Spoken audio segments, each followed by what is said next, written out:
Setelah pertemuan Zara dengan ibunya, rupanya keadaan saat ini sengaja dibuat menjadi senyap, di mana pertemuan ini betul-betul dirancang agar tidak ada orang lain yang tahu, bahkan Art di rumah Sagara termasuk dua orang suster, tidak ada yang mengetahui peristiwa pertemuan ini. Mengapa demikian? Agar musuh masih beranggapan jika Nyonya Kinan belum menemukan putri bungsunya, menurut Komisaris Wira, Saga harus berhati-hati akan kehadiran orang asing di rumahnya, baik itu Art ataupun para pengawalnya, bisa jadi mereka adalah para penyusup dari musuh. Dan kini Nyonya Kinan, Zara dan juga Saga sedang mengatur strategi untuk menyingkirkan Felix. Ibu tenang saja, aku akan berusaha semaksimal mungkin untuk segera membongkar kejahatan Felix. Ibu percaya padamu Saga, tolong jaga dan lindungi putriku satu-satunya, setelah situasinya aman dan kondusif, maka jangan pernah melarang ibu untuk selalu dekat dengan putriku. Pintanya cukup membuat Saga terkejut. Bu, mana mungkin aku melarang ibu untuk dekat dengan Zara, malah aku ingin kita semua berkumpul dalam satu keluarga, iya kan sayang? Ucapnya sembari menggenggam tangan Zara lalu mengecupnya. Diperlakukan seperti itu, Zara malah tersipu malu dibuatnya. Ibu senang melihat kalian berdua begitu harmonis. Oh iya Sandra, jangan lupa besok atur jadwalku untuk pertemuan dengan para pemegang saham. Aku ingin tahu sejauh mana Felix mengelola perusahaan mendiang suamiku. Perintahnya langsung diangguki oleh Sandra. Kemudian mereka pun memutuskan untuk menyudahi pertemuan ini dan tetap menganggap bahwa pertemuan ini tidak pernah terjadi agar musuh tidak curiga. Karena menurut pengamatan dari Komisaris Wira, bahwa musuh mulai mengintai gerak-gerik Nyonya Kinan dan juga Zara, mereka pun dimintai untuk tetap selalu waspada. Di hari Sabtu ini Zara dan juga kedua putrinya akan pergi ke sanggar milik Rai Senja, di mana Saga sudah menyetujuinya dan ia pun mengutus pengawal Rian beserta jajaran anak buahnya yang lain untuk menjaga kemanapun Zara dan juga kedua putrinya pergi.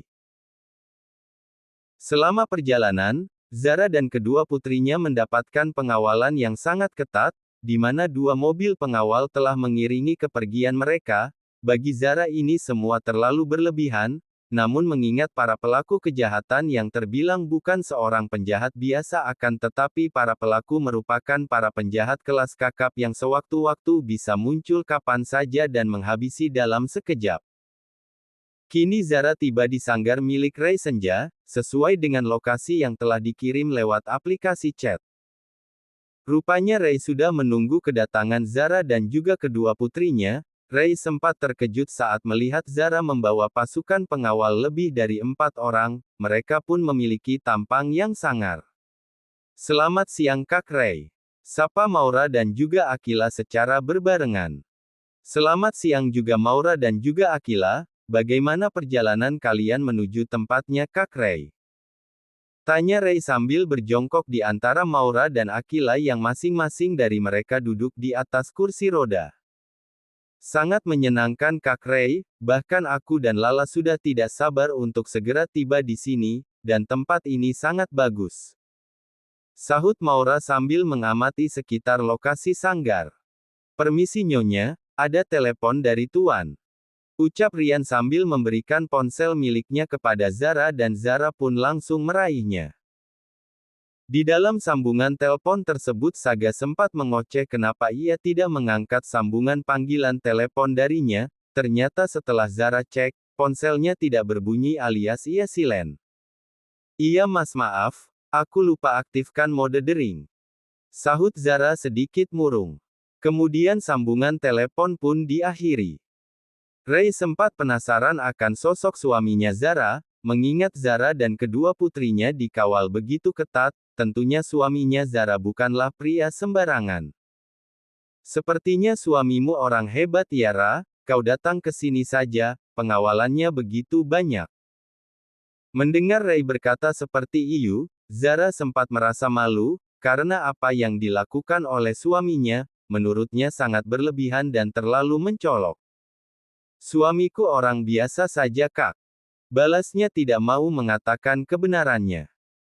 Lalu Zara, Maura dan Akila dipersilahkan untuk masuk ke dalam sanggar, di mana di tempat tersebut sudah ada beberapa anak sepantaran Maura dan Akila sedang menunggu untuk mendapatkan materi tentang dunia seni melukis.